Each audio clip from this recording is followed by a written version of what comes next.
Yes, so here we are returning to the book of Yechezkel, the book of Ezekiel, our prophet of exile, of destruction and exile, really, because he goes into exile with the first wave about 11 years before the temple is destroyed and prophesies to them there and in Babylonia.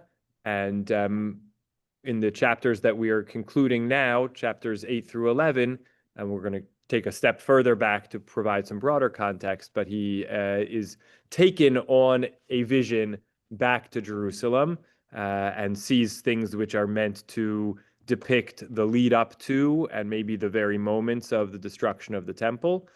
So that's where we're situated in the 590s and the 580s before the Common Era, and he continues to prophesy in the early years of that 70-year exile before the return and the rebuilding of the temple, the second temple. So that's our Yechezkel, things we've already come to know about him in the first 10 chapters. Lots of embodied action. We saw a prophecy in which he was meant to lie on his side, constrained for 390 days and then another 40. He was told to cut his hair. He was told to eat a scroll. So there's a lot of very physical, visceral, a theatrical kind of prophecy. We certainly know that he had very significant visions which served as the foundation for early mysticism in Jewish tradition. His vision in chapter 1, and we see it really again in chapter 10, which is where we left off in the end of the spring earlier this year. His vision of the cherubs and the chariot and the fire and some vision of God's presence. So he has that sort of, I don't know what we want to call them, visual, ecstatic, prophetic experiences. He's in a tough spot, like prophets tend to be. He sees things that pain him deeply, and he asks God, why does this have to be the case? And he's sort of sent to express God's word, come what may. And he's also told that he'll have to be, sturdy and tough against those who may not like his words, and told over and over that the Israelites tend not to heed God's word. These are some of the characteristics of his prophecy thus far. He is himself a Kohen, a priest, and we see references and similarities. We'll even see one in this chapter, chapter 11, to the book of Vayikra, which is called Torat Kohanim by the sages, the teachings of the priests. And so the notion of kind of the temple as the sacred space and the place of the duties of the priests figures prominently for him.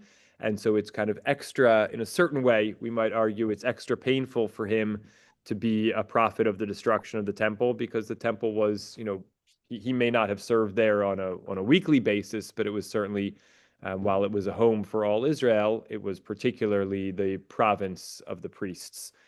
So something he may have felt personally. Open that and get some Tanach. Oh yeah, we got to get our books. Hold on a second. Yeah. I'm sitting here chatting away and introducing. We don't actually have our books here in the room, so hold on a moment. I got it. But maybe we didn't need them. No, you need them. No, ever since they put locks on everything, you can't get in there. I would have just run in and gotten them. Did anyone ever eat Ezekiel bread? I hear Elaine. What is she saying? I did. Elaine, I did. Why? Oh, I was just wondering. It sounds good, doesn't it? It's supposed Was to be it good? supposed to be extra healthy. I think it doesn't have flour in it, I don't know.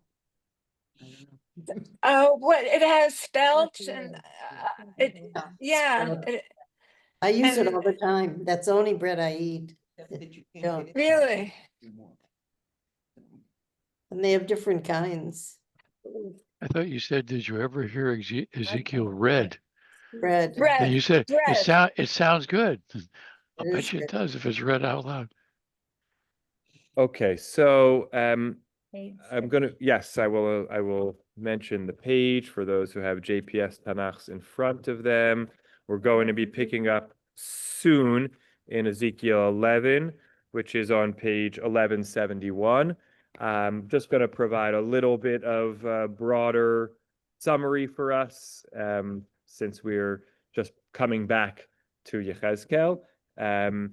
Chapter 1 contains the beginning of his prophecy of, his vision of God's chariot, and the cherubs and the wheels and the wings and the four posts, their movement. That's what occupies chapter 1, and that concludes with his hearing a voice. That's how chapter 1 ends. In chapter 2, the voice is the voice of God saying that the Israelites are, stubborn and do not listen, and you are going to have to deliver a message to them.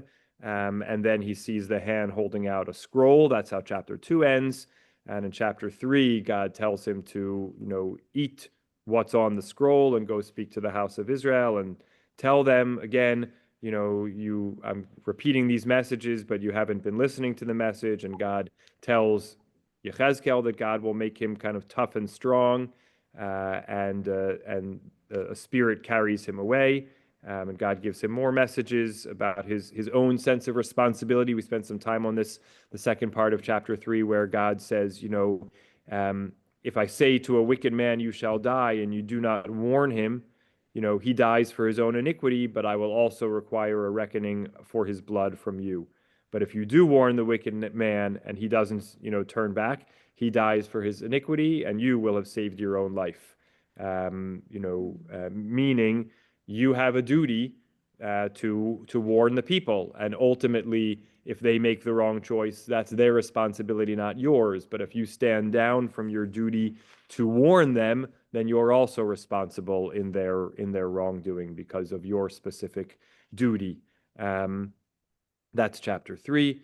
In chapter 4, he begins to get the instructions for this, kind of embodied, representative experience of the siege of Jerusalem, where he's, told to sort of confine himself and make this minimalistic, talking about the Ezekiel 4:9 bread, to make his minimalistic bread, and to have to stay there for over a year and not really move, and that this is what's going to happen to those in Jerusalem. He's told to cut up his hair and divide it into different parts, and that this is also indicative of the fate that's going to meet different segments of the Jewish people. That's in chapter 5. In chapter 6, he begins really the heart of the prophecies of destruction and doom, which are very, very heavy, about all the, wiping out of the Israelites in the land and their exile, and very much a sense of God is going to punish them. And we have that in chapter 7 as well, with really no consolation at the end. No, and then people will return. That's really absent from this section. We will see consolation in the end of our chapter, much needed, because then we go on to lots more rebuke after this chapter. And then in chapter 8 begins this transported prophecy. Chapter 8 begins, I was sitting at home, and a spirit lifted me between heaven and earth and brought me in visions to Jerusalem. And he sees different visions of idolatrous practice in and around the temple. That's kind of meant to be his vision of like what's leading to, what's all the wrongdoing that's causing the punishment that's being prophesied. And God is telling him, is it enough for the house of Judah to practice the abominations? And now they commit lawlessness all around the country and provoke me. And I will act in fury with them. That's how chapter 8 ends. And then in chapter 9, he's told about, these people who are going to go out amongst the city and slay the wrongdoers. That goes on in chapter 9. And then in chapter 10, we mostly see the beginning of the departure of God's presence from the sanctuary environs. God is sort of moving from God's presence is moving from one station to another, and the chariot is sort of, revving up and getting ready to lift off. And we're beginning to see the departure of God's presence, which the Midrashim really develop much more. They have 10 stages of God's departure from, the place where God dwells primarily in the Holy of Holies, and on from there step by step to depart. And we see just the very beginning of that in the end of chapter 11 in verse 18, where it says, "Vayetze kavod Adonai me'al miftan habayit, vayamod ala kruvim." God left the presence of God left the platform of the house and stopped above the cherubs. And we're going to see the continuation of that movement in this chapter. So chapter 8 began, yes, indeed, just appreciating what Leela wrote. If we were given license to slay wrongdoers today, how much more awful our conflicts would be. Yes, this seemed to be a very, surgical strike, so to speak. Doesn't necessarily, make it better. And appointed to some messengers who were carrying a divine mission. Again, in our world, that could be very, very messy indeed, and probably was messy then too. And Ezekiel was uneasy about it. He cries out, "Are you going to kill all of your people, God?" We looked at that a little bit at the time. Now we come to chapter 11. It was just saying that we have these stations of the divine presence departure, which we're going to see continued on here in chapter 11. And now we come to chapter 11. I'll share my screen and we will start to make our way into it. Okay. So chapter 11. Let's see. Estelle, do you want to start off the reading for us? Not easy from a visual perspective. Okay. Ellen? Then a spirit lifting. Yep. Then a spirit lifted me up and brought me to the east gate of the house of the Lord, which faces eastward. And there in the entrance of the gate were 25 men, among whom I saw Jaazniah, Yeah, that's fine. Yeah. Azor, and Pelatiah, Yeah. son of Anaiah, leaders of the people. The Lord said to me, "O mortal, these are the men who plan iniquity and plot wickedness in this city, who say there is no need now to build houses. This city is the pot, and we are the meat. Adjure you, prophesize against them, prophecy, O mortal." Thereupon the Spirit of the Lord fell upon me, and he said to me, "Speak, thus said the Lord. Such are your thoughts, O house of Israel. I know what comes into your mind. Many have you slain in this city. You have filled the streets with corpses. Assuredly, thus says the Lord God, the corpses that you have piled up in it are the meat for which it is the pot. But you shall be taken out of it. You feared the sword, and the sword I will bring upon you, declares the Lord God. I will take you out of it and deliver you into the hands of strangers, and I will execute judgments upon you. You shall fall by the sword. I will punish you at the border of Israel, and you shall know that I am the Lord. This city shall not be a pot for you, nor you the meat in it. I will punish you at the borders of Israel. Then you shall know that I am the Lord, whose laws you did not follow and whose rules you did not obey, acting instead according to the rules of the nations around you. Okay, good. A pause there, just a good halfway point. And Graham, will you read the second half? Oh, wow. Oh, can you hear me? Yes, we can. Okay. Verse 13. Now, as I prophesied, Pelatiah, son of Benaiah, dropped dead. I threw myself upon my face and cried out aloud, "Ah, Lord God, you are wiping out the remnant of Israel." Then the word of the Lord came to me. "O mortal, I will save your brothers, the men of your kindred, all of that very house of Israel, to whom the inhabitants of Jerusalem say, 'Keep far from the Lord. The land has been given as a heritage to us.' Say then, 'Thus said the Lord God, I have indeed removed them far among the nations and have scattered them among the countries, and I have become to them a diminished sanctity in the countries whither they have gone. Yet say, Thus said the Lord God, I will gather you from the peoples and assemble you out of the countries where you have been scattered, and I will give you the land of Israel. And they shall return there and do away with all its detestable things and all its abominations. I will give them one heart and put a new spirit in them. I will remove the heart of stone from their bodies and give them a heart of flesh, that they may follow my laws and faithfully observe my rules. Then they shall be my people, and I will be their God.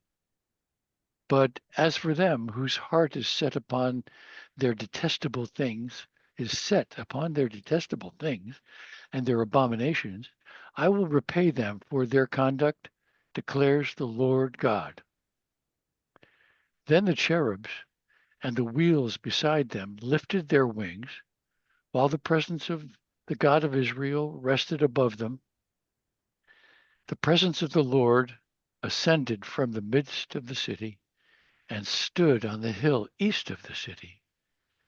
A spirit carried me away and brought me in a vision by the Spirit of God to the exile community of Chaldea. Then the vision that I had seen left me, and I told the exiles all the things that the Lord had shown me. Okay. Great. So first, just briefly notice that the journey, this is the conclusion here at the end of this chapter when we're told a spirit carried me away and brought me in a vision by the Spirit of God to the exile community in Chaldea, there in chapter 11, verse 24. This is the close of a journey which began in the beginning of chapter 8, where we're also told, in that case, it was also a spirit, vatisaoti ruach, a spirit took me, vataveoti Yerushalayma, b'marot Elohim, and brought me to Jerusalem, el petach shar hapnimit haponet tafona, to the entrance of the Pnimit gate that faces north. So he kind of arrived, seems like in the north, again, all in a vision, had these series of visions over chapters 8, 9, 10, and 11, and then a spirit picked him up, or ruach, of course, also can mean wind, picked him up and carried him, again, b'mar'eh ruach Elohim.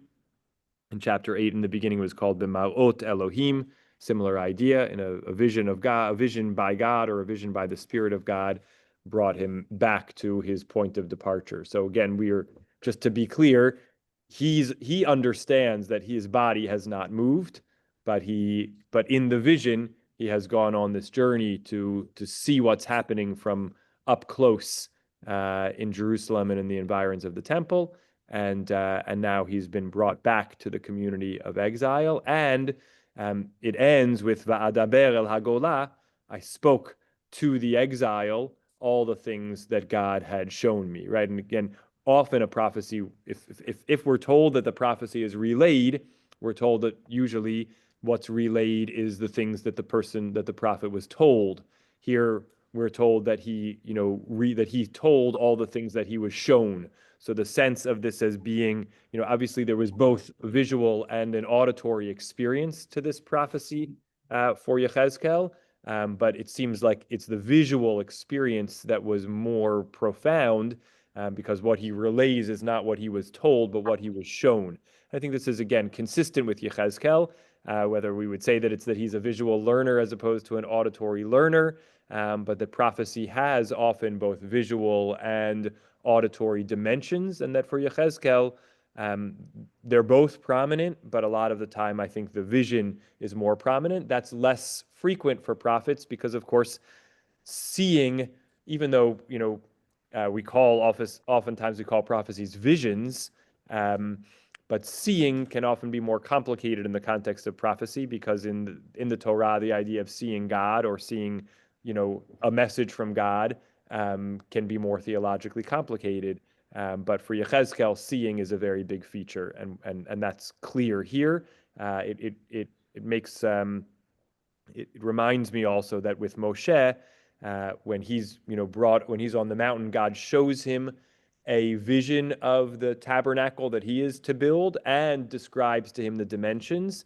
And he kind of, he much more seems to relay the things he heard in terms of the dimensions, as opposed to kind of articulating the vision that he beheld. But there are certain parallels between these two. I saw Bert's hand, and I think Alan's as well. Go ahead, Bert. Yeah, I know this is, many chapters into this, and it's a tremendous late cover. I assume that he covered why this destruction happened. Is it, is this Bein Adam Lachavero mitzvos, or the Avodah Zarah, or what was this particular visions of destruction about? If you Yes, could great briefly, question. Yes. briefly. By and large, idolatry is the cause that is pointed to in the early chapters of Yechezkel as the cause for destruction. Other prophets, Yeshayahu and Yirmiyahu, to varying degrees, have more emphasis on not protecting the widow and the orphan, on taking advantage of the vulnerable financially, perverting justice, etc. We've seen that much less in Ezekiel, and we've seen much more of an emphasis on idolatry in Yechezkel. Thanks. Absolutely. Alan, did you have a question? Yeah. No, I just, Comment? I'm so struck because yesterday we sat and we were doing Psalms, Mm-hmm. and it's just like, it's two almost completely different ways to approach God. Mm-hmm. This is so much more, I don't know, raw, Mm-hmm. violent. Mm-hmm. And yesterday we're talking about God sheltering you Yes. in tents, and here it's like, Yeah. there's just such a difference. Yeah. Yeah. I can't reconcile who wrote what. Yeah. Well, it shows Yeah. differences of opinion. Yes, and Absolutely.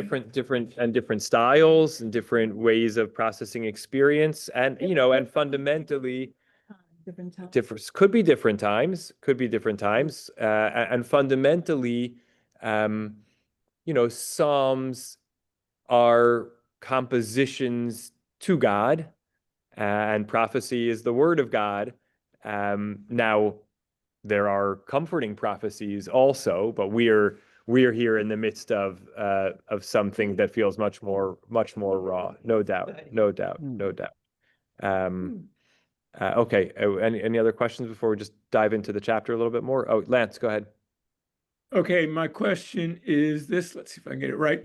Based on your commentary earlier, is it your responsibility to warn the Bayit and the Jews of Riverdale about Mam Danny, either in sermons or both in sermons and in writing?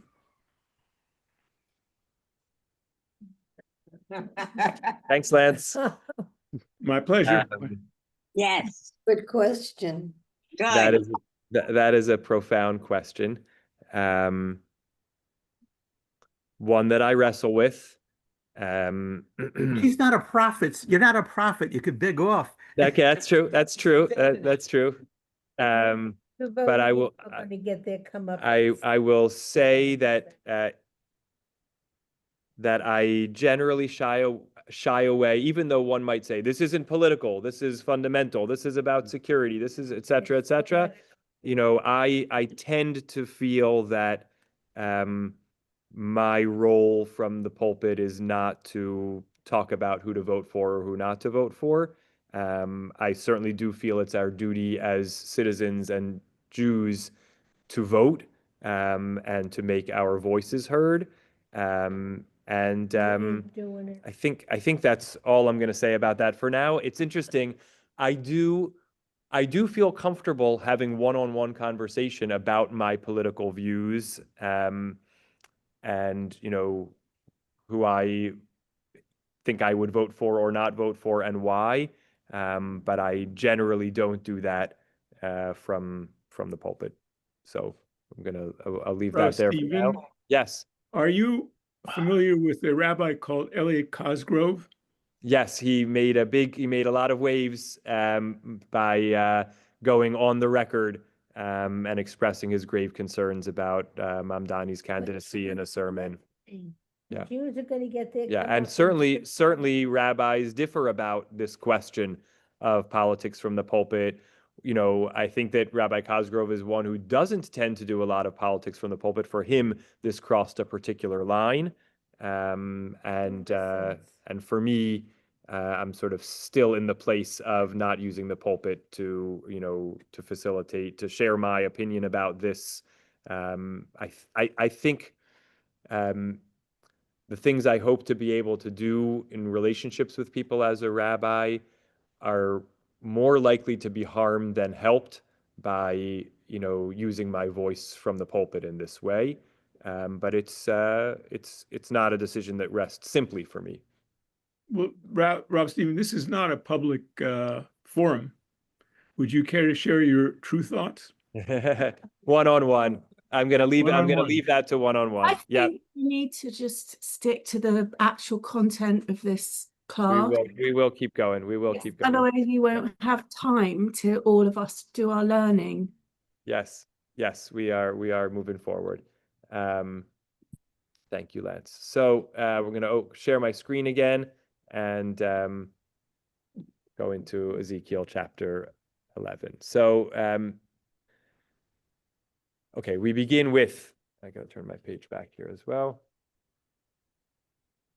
So even within, we acknowledged already that chapter 8 began with this spirit journey, and that chapter 11 ends with the return from that journey. But even within it, there are movements. So, where he had been left in the end of chapter 10, inside the temple, he now moves in the beginning of chapter 11 to the east gate of the temple. We're going to circle back to the eastward direction at the end of the chapter as well. So he's at the east gate of the temple, the one which faces eastward.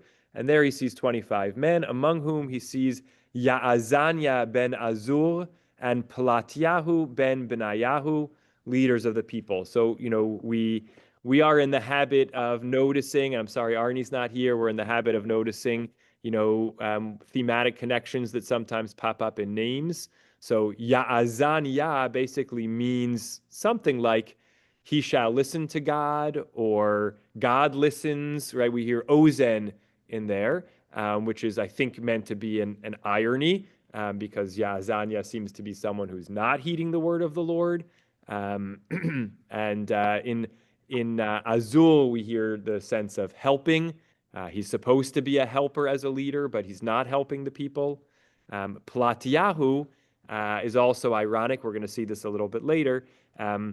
Pei Lamed Tet means refugee, or someone who flees, and we're going to sort of see, or someone who, or ironically, it can also mean someone who sort of left after fleeing.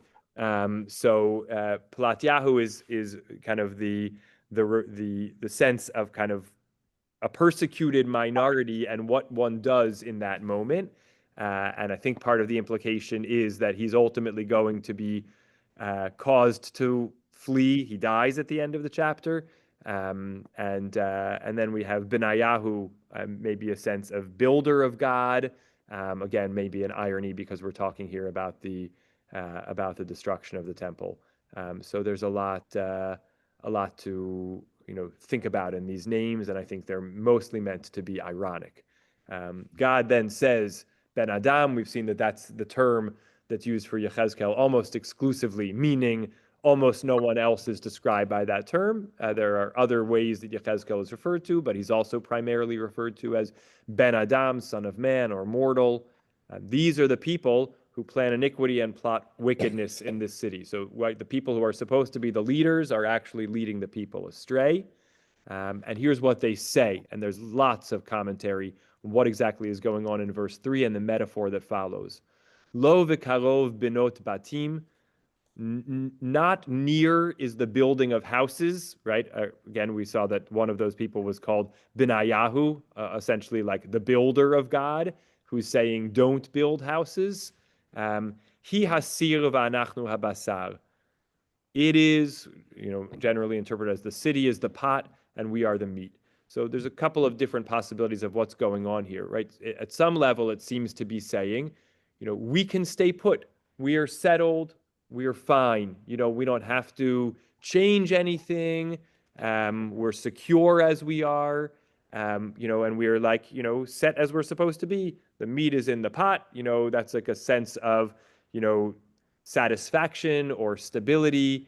And that's what God through Yechezkel is critiquing. The people are supposed to understand, that the exile is upon them, and they're not, secure where they are. They need to either, accept the rulership of Babylonia or whatever it is. Their sense of security is misguided. The Malbim has a slightly different take. He says, Lo bekarov benot batim means don't build the houses close to the wall, meaning the people have some sense. They say like, okay, we got to be a little bit careful. There's a siege coming. We don't want to be close to the wall, right? Just like you don't want your meat close to the walls of the pot. That's where it's going to get burned. You want it sort of in the center. So the people are staying put. They're feeling secure, but not totally secure. They're still like aware that there's something, something at play. But the overall critique that Yechezkel has is that the people really are too secure and they're not acutely enough aware of the danger, of the risks, that they should, just be accepting Babylonian rule, not just sort of, letting things fall as they do. Leela, did you want to comment? I'm sorry to interrupt you. It's just that the way that the display is, it's flashing on and off, and also the right side of the English is slightly cut off. I don't know what's happened, but it just keeps. Yeah, there you go. Any better? Better, but not all the way. No, and it's still it's I don't know why, but it's like flashing. Are others experiencing flashing? I don't know if it might be a feature of your screen. No, I did think it might be, but I don't see the flashing, but at least now I see the whole text. Okay. yeah. All right. I'm sorry for that. I'm not sure if there's anything I can do on that here. Yeah, thanks. No problem. So, okay. So that's the message about the pot and the meat. And we're going to see, again, the sort of comeuppance, and the metaphor gets flipped in just a little while. I'll also just note, if I can pull it open for a moment, see if I can get to the right spot, that Jeremiah in chapter 1, a pot is not that common in the Tanach, but Jeremiah in chapter 1, his second initiation prophecy, he's told, what do you see? And he says, Sir nafuach ani ro'eh, ufanav mipnei tzafona. I see a steaming pot tipped away from the north. And God tells him, Mitzion tipatach hara'ah, that the evil is going to come from the north. So a pot is, in Jeremiah, in the very beginning of Jeremiah, is indicative of punishment which is going to come. And I think that it may be that Yechezkel or the reader is meant to have this in their background, that people are totally unaware that a pot is actually a prophecy of destruction. They're reading a pot as, a sense of protective security. Ellen, were you going to comment? But in the very first part of it, where it says, I'm trying to, why can't I see the, like 5, maybe, no, 6. The corpses are in the pot. That doesn't sound very protected to me. Right. Well, that's so good. Let's come right to that, because I think that's Yechezkel's or God's response to them, right? I think the people are not thinking of, I think he's describing a people who aren't even thinking about the corpses. They're saying, we're here. We, the living, are secure in the city. We don't need to build houses. Everything is fine. And they're not thinking about the death that's even amongst them. And the message from God is, right, therefore, in verse 4, therefore prophecy against them. And the prophecy is, you have actually slain people in this city in verse 6. You filled its streets with corpses. The corpses are the meat for which it is the pot, but you shall be taken out of it. In other words, you view yourselves as the stable meat in the pot, but really the reality is it's the corpses that are the meat in the pot. And, and you are even going to get thrust out of here. You're not even where you belong, right? The death is what is being cooked up here, not life. I guess if I could sort of summarize the message. You think that this is just like a healthy, bubbling, dynamic environment for, growth and satisfaction, but to feed you, exactly. But really, death is what's being cooked up here. Yeah. That's ridiculous. What's ridiculous about it? Because it's the opposite of what it should be. Oh, that's certainly true. I think that the message is things are turned upside down. It should be that a pot is a sign of, life and health, etc. Right. And again, remembering back to Jeremiah, the pot is a sign of something evil or something bad, right? So sometimes it's sort of a message of you're misunderstanding your reality, right? You're using one frame, or you're interpreting a metaphor, or using a, meaning making rubric, and it's the wrong one because you're misguided, because you haven't been listening to the messages I've been sending you. And again, you feared the sword, and the sword I will bring upon you, declares the Lord. I will take you out of this pot, out of this city, deliver you into the hands of strangers, and execute judgments upon you. By the way, this phrase in verse 9, Va'asiti vachem shifatim, I will execute judgments upon you, is striking here in Ezekiel.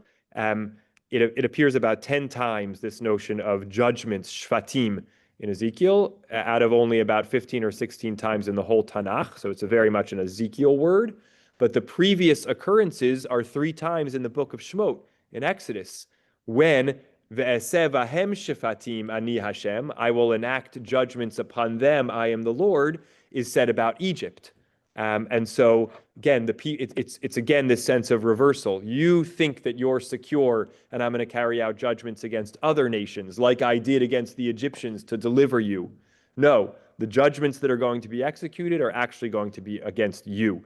And Yechezkel kind of subverts the Exodus narrative that the Jews are secure and their enemies will be punished, and clarifies that this time it's you who are going to be, the subjects of my punishment. Hold on a second. You're going to fall by the sword. I will punish you at the border of Israel, right? You're going to be kind of sent out, exiled from the land. And then again, in verse 11, sort of the climactic turning of the metaphor on its head. This city shall not even be a pot for you, nor the meat in it, right? So the first is sort of like you're misunderstanding the metaphor. It's the corpses. And then it's sort of like throw the whole metaphor out. There's no pot, there's no meat, there's just punishment. And then verse 12 and 13, and then I'll pause again. Then you shall know that I am the Lord. Again, this is very much the way that the punishment of Egypt was described. I'm going to carry out punishment upon them, and then they will know that I am the Lord. Now here it's being turned on the Israelites.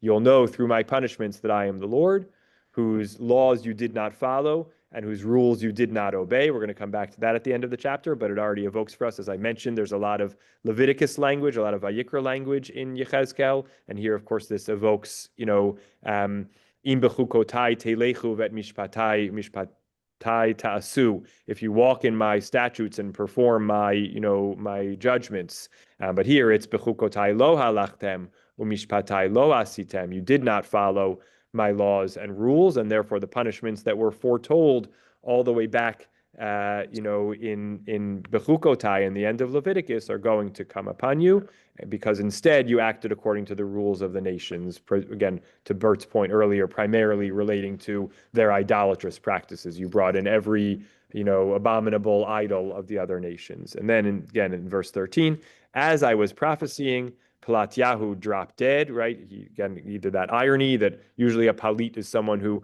escapes a situation of, catastrophe. Here, he has no refuge and he's killed.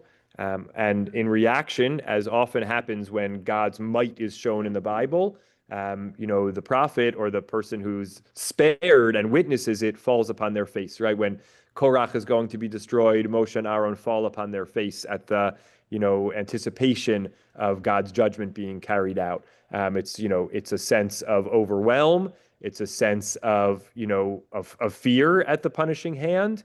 But here it's also it's actually a point of grief, meaning Yechezkel is bonded to the Jewish people. He doesn't want to see their destruction. And he says, God, Kala Taoseh, you're making a complete wiping out of She'erit Yisrael, of the remnant of Israel. And now God's going to clarify to him, no, that's not the case. It's because you're only focused on Judah and Jerusalem that it looks that way. There's actually a vibrant exiled community, and they're doing just fine, and they will eventually return. But yes, the people who are here are being punished and are, being somewhat, not actually completely, but are being much more wiped out. Estelle, you're going to comment? But this is indicative of Jews and Judaism throughout the centuries. It just brings forth the fact that they have differences of opinion. And the differences of opinion, you mean that God doesn't even allow differences of opinion?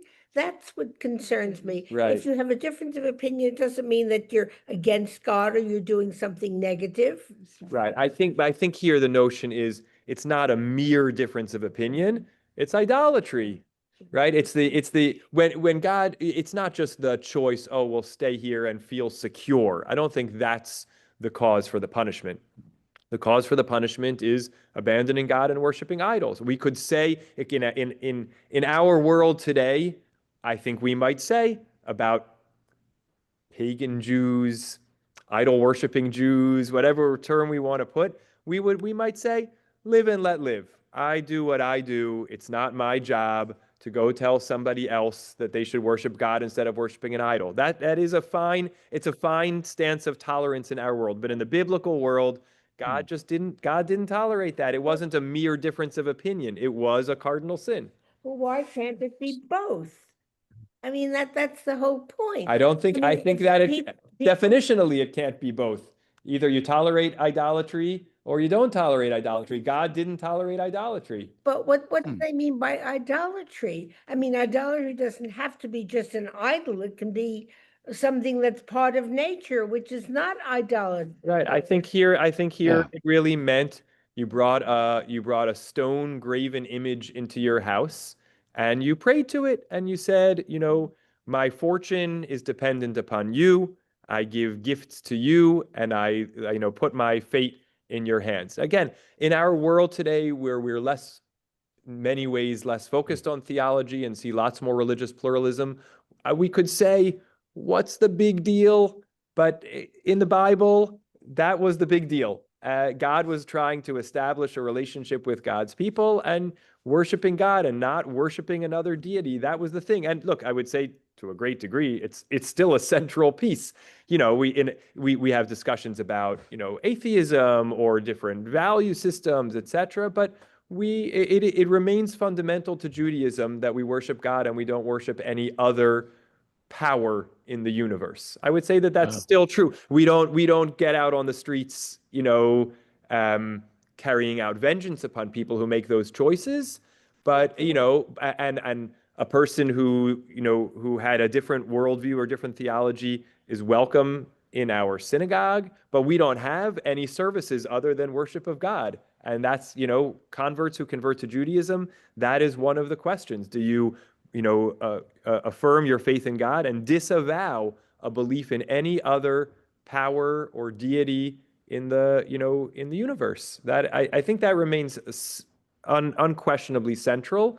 But it's just that the punishment was much more stark in those times. Alan, yeah, okay, we got a good discussion here. But okay, so the idol part we will get. Where did those corpses come from that they're piling up in the streets? I mean, that's not idol worship. So the corpses, that's something else. The corpses were, I believe, are a reference to what happened in chapter 9 when God summoned into the temple in Ezekiel's vision people who were supposed to go through and punish the idolaters. And that was what the corpses were. But then that was at the behest of God. Yes.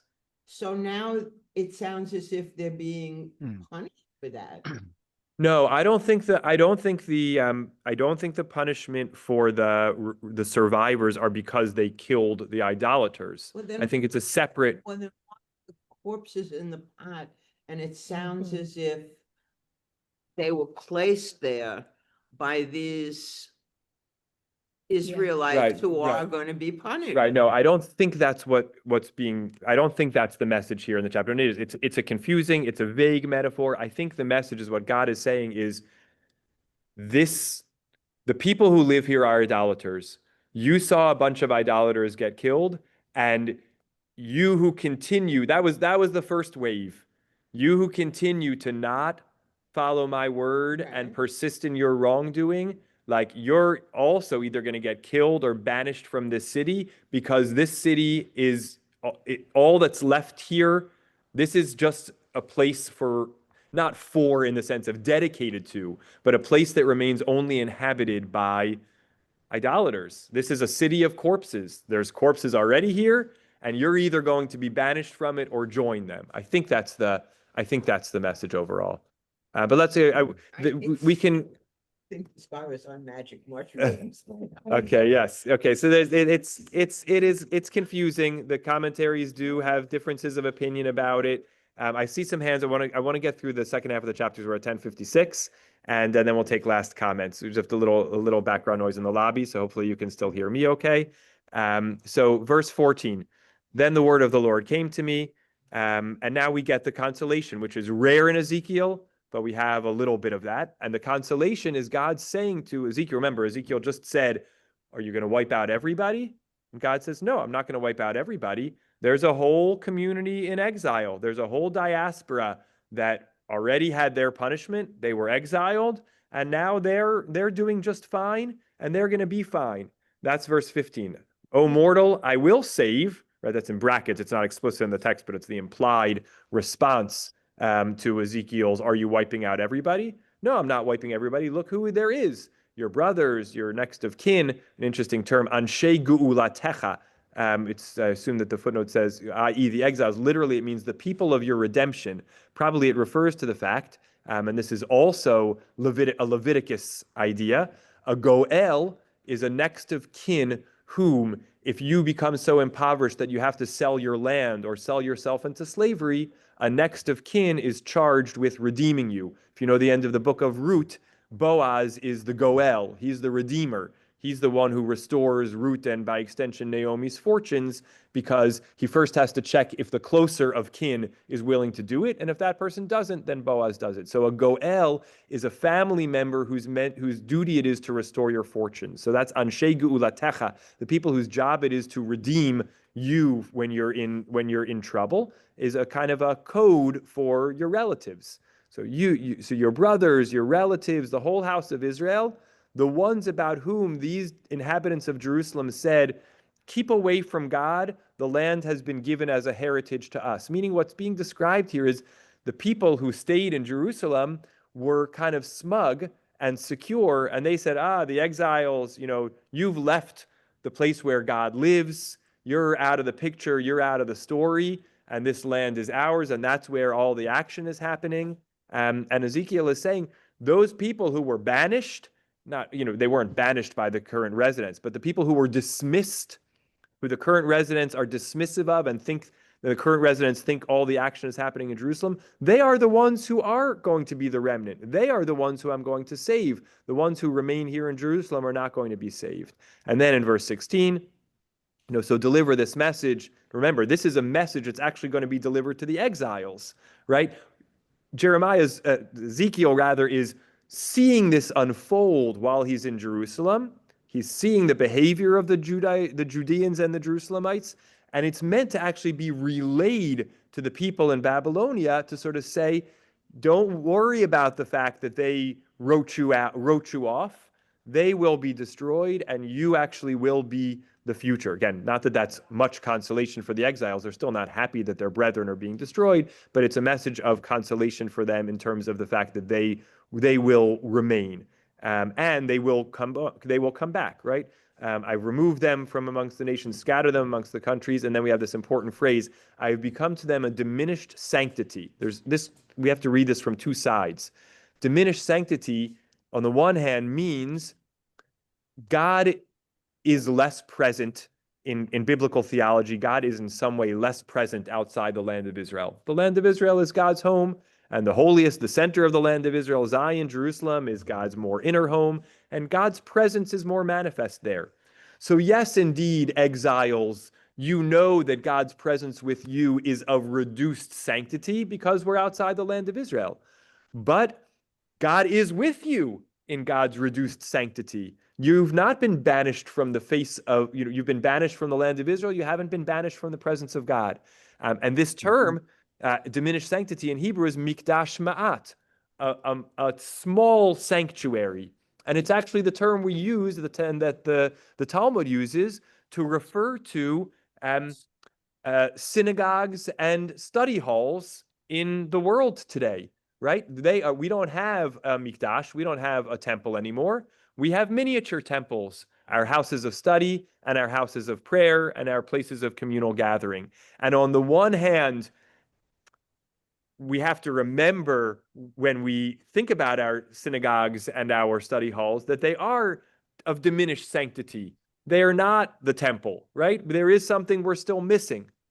On the other hand, God's sanctity inheres in those places. So we see it from both sides. We recognize the diminishment, but also compared to not, we're grateful that we continue to have places where God's holy presence resides, even if in somehow reduced form.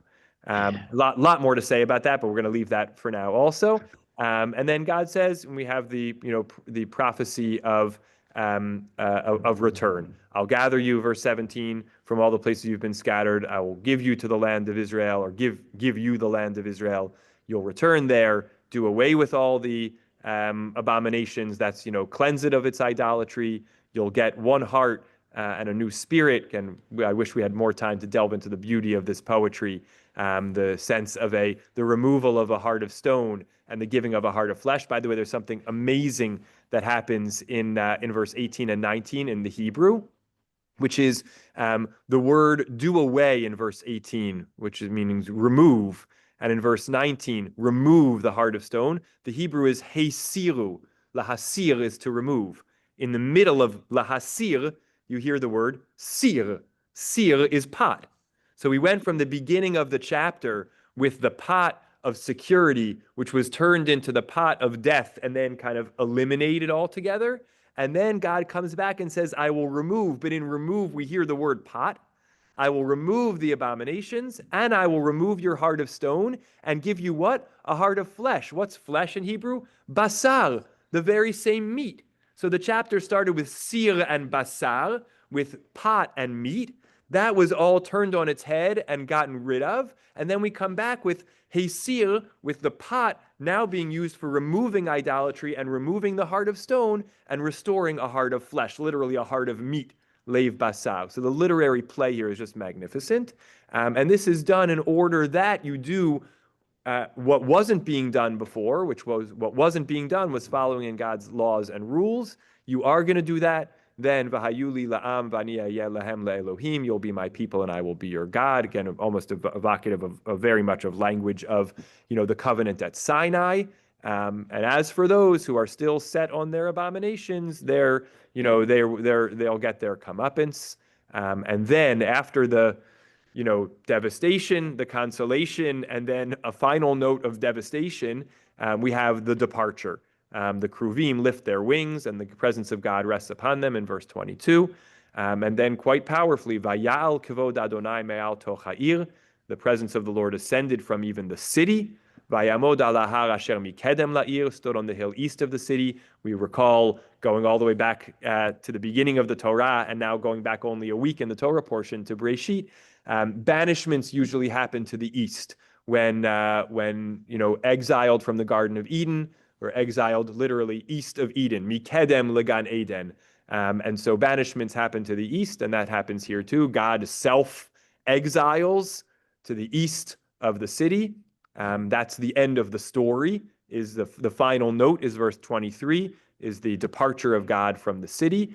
And then we have the end of the vision, which is also through a departure. The Spirit lifts up Ezekiel, as we spoke about, brings him in the vision back to Kasdim, back to Babylonia, and Vaya, now we have a last language of lifting off, just like 23 began with Vayal Kavod Hashem. Then Vayal Me'alai Hamar'eh Asher Ra'iti, the vision that I saw departed from me, literally lifted off from me. It's really almost an embodied sense of vision. The vision was laid upon him. It's almost like a terrible current, metaphor. You put on your VR glasses, right? You like put on these goggles of vision, and then they're removed from you. And then he speaks to the exiles and tells them everything God had shown him. So it's a very potent chapter. There's some beautiful literary work. Again, still more to take home, think about, unpack this whole meat and pot, and exactly what's the critique of the people in the city. But this is the end of the unit, chapters 8 through 11, and now we're going to head into much more heavy stuff for a while. As if this wasn't heavy enough. We'll hear from Lance and then Graham before we wrap up. Go ahead, Lance. Okay, I want to support Estelle. I want to do that by talking about the Asherah tree, which Rav Ezra studied before he left us. And the Asherah tree, as a tree, is something that has recursion. In other words, the branches of the tree are recursive. They get smaller and smaller and smaller, but the pattern in the branches remains the same. Now, I would suggest that what Ezekiel and Rabbinic Judaism and perhaps Islam and Christianity see God as anthropomorphic, as a human being, whereas I see God as animistic, together with Spinoza, for example, that God is embedded in nature. Now, God is embedded in nature, so what do we see? How can we see God? And it seems to me that one of the ways we see God is in patterns like recursion. And I think that it's very hard to determine what God is doing. I think God is still in control of the whole world, but not as an anthropomorphic theophany, perhaps as a computer, an AI. Fascinating. And we are just fictions. I would also suggest that Ezekiel suffers from hyperphantasia, which is a kind of disease in which you have visions, and they're very brilliant visions. And the thing is, what is the difference between a prophetic vision and fiction? I'll leave it as a thought-provoking rhetorical question. I still recommend against worshiping Asherah trees, even though they are recursively beautiful and are, magnificent creations of God. Yeah. Okay, Graham, you got the last word for today. Okay, well, yeah, let's see. I got a poem out of this conversation. It's been too long. But the gist of it is that the word temple that brought the rest of the poem to mind was that the word temple and the word temporary have the same root, which is embedded in the concept of time. Temp is time. A temple is temporary. The spirit it contains is not. So here's the poem. A temple itself may never fall, but if it does, the space remains and always contains the memory of what was. In time, the walls wither, but the space they now contain will be there now and forever in days of sun and rain. The echoes of Hashem that once had filled the air will be there still in silence, with joyful hearts laid bare. The light through the cracks and the shadows of stone, each heartbeat a prayer, open sky as our dome. God never left as it seemed he had done. A death we prevent is a life we have won. Graham, we should publish this. Graham, you are, you. you are the epitome of everything, my God. Epitome of everything. Ah, come on. That's a pretty good compliment. Wow. Thank Oh, you. come Graham. on. Beautiful, Okay. beautiful. Could Yeah, pop it into the You want chat. me to pop it in? But you gotta Okay, stay around for me to actually do that. sure, take your time. Where is this? put it on Oh. the email, Yes, it will. It'll go out in the email. Um, Go out in the email once come Graham on. pops in the chat. And we'll take the opportunity as that's coming in to thank everybody. Lively conversation. Great to get back to our regularly scheduled programming. We will be, we should be pretty consistent with our Thursdays going forward. I'm just checking my calendar to make sure there's nothing out of the ordinary for next week. Hold on one second, Estelle, just checking this. that God seems to approve. People living in exile just have to read this chapter to say that God really approves of it, because he's condoning everybody who's living in Okay, exile. right. So yes, Condemning the ones who are not. big question is there, how do we read this message in terms of its attitude towards exile, diaspora? It's a really interesting question. I'm sorry. I think in these times I always think about Gela Fishman, Zichrona Livracha, and her deep thoughts about diasporic Judaism. In any event, meanwhile, the next few weeks of Thursdays look pretty good, so we're good. I think hopefully everyone's on the email list and getting the emails. If you're not, please let me know. Rough, Stephen, can you see that in the chat? Yep, we got it. Oh, okay, great. It's outlined in blue. Sometimes that means it hasn't quite gone through yet. Nope, I've got it. All right. Thanks to all. Great to be back together. Love to mom and dad, and great day to all. Thank Bye-bye. you. Yeah. Great. Bye.